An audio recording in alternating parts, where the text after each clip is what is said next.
एक समय की बात है, टूनपुर जंगल में टूनी चिड़िया अपनी सौतेली माँ मीनू चिड़िया और बहन मुनमुन चिड़िया के साथ रहती थी। टूनी चिड़िया की माँ रानो चिड़िया अब इस दुनिया में नहीं है, जिसकी वजह से टूनी चिड़िया की सौतेली माँ और बहन दोनों टूनी के ऊपर बहुत जुल्म करते थे। टूनी की माँ के जाने के बाद कालू एक विधवा चिड़िया से शादी कर लेता है।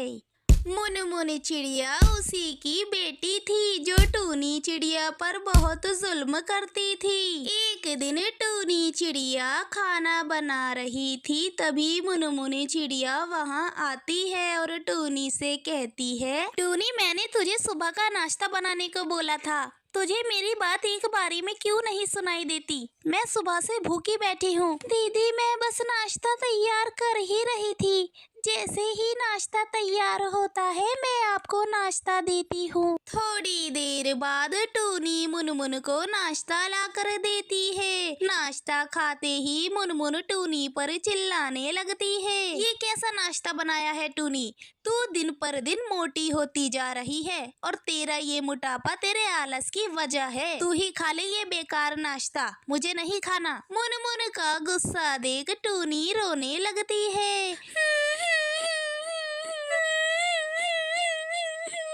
टूनी की रोने की आवाज सुनकर उसकी सौतेली माँ मीनू चिड़िया भी वहां आ जाती है। अब टूनी रोते हुए अपनी माँ से कहती है, माँ ये देखो मुनमुन दीदी ने सारा नाश्ता फेंक दिया। ओहो, आई बड़ी मेरी बेटी की शिकायत मुझसे करने वाली। चल जा घर का काम कर, निकल यहाँ से। बेचारी टूनी को सारा घर का काम करना पड़ता है। दिन भर काम करने के बाद हर रोज की तरह टूनी चिड़िया एक नीम के पेड़ पर जाके बैठ जाती है। बेचारी टूनी चिड़िया जब भी दुखी होती तो उस नीम के पेड़ पर जाकर बैठ जाती और अपना सारा दुख उस पेड़ को बताती। माँ तुम मुझे छोड़कर क्यों चली गई? माँ मैं तुम्हारे बिना बिल्कुल अकेली हो गई हूँ। माँ पिताजी भी अब मुझ पर इतना ध्यान नहीं देते।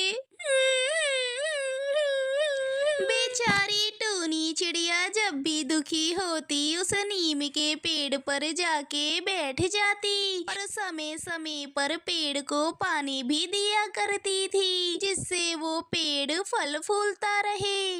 अगले दिन जंगल में बहुत तेज बारिश होती है। टूनी के पिता कालू कौआ काम से लौट रहा था, तभी तेज हवा के झोंके से एक पेड़ की डाली कालू के ऊपर गिर जाती है, जिसकी वजह से कालू की वही मौके पर मौत हो जाती है। आप भी मुझे छोड़कर चले गए, अब मैं कैसे जीऊंगी? इस दुनिया में मेरा है ही कौन?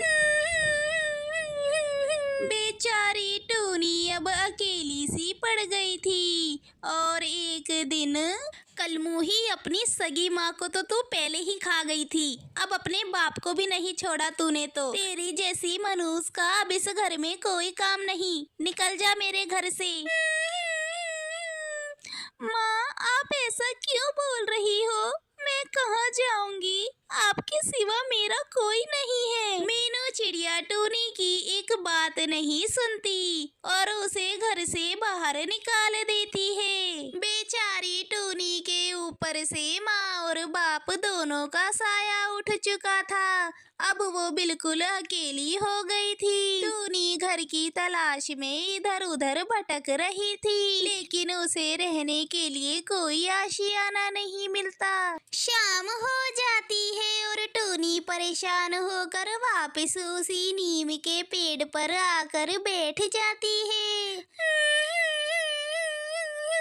भगवान जी मेरे साथ आपने इतना बुरा क्यों किया?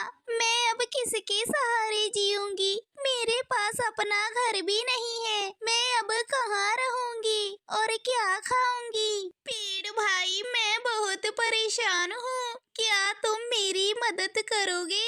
मुझे कोई रास्ता नजर नहीं आ रहा। अब मैं कहाँ जाऊँ? तभी पेड़ की डालियाँ जोर से हिलने लगती हैं और पेड़ के पत्ते गिरने लगते हैं और पेड़ से एक आवाज आती है। टूनी चिड़िया, तुम अकेली नहीं हो। मैं तुम्हें हर रोज सुनता था और यह भी देखता था कि तुम कैसे मुझे पानी देकर मेरा ख्याल रखती थी। अब मेरी बारी है तुम्हारे दुख और तकलीफों को कम करने की। तुम मेरे पेड़ के पत्तों से रहने के लिए घर बनाओ और खाने के लिए यहाँ से 10 कदम की दूरी पर एक फल का पेड़ है। तुम्हें जब भी भूख लगे तो वहां से फल तोड़कर खा सकती हो। आपका बहुत बहुत धन्यवाद पेड़ भैया। आपका ये एहसान मैं जिंदगी भर नहीं भूलूंगी। आपने मुझे एक नया जीवन दिया है।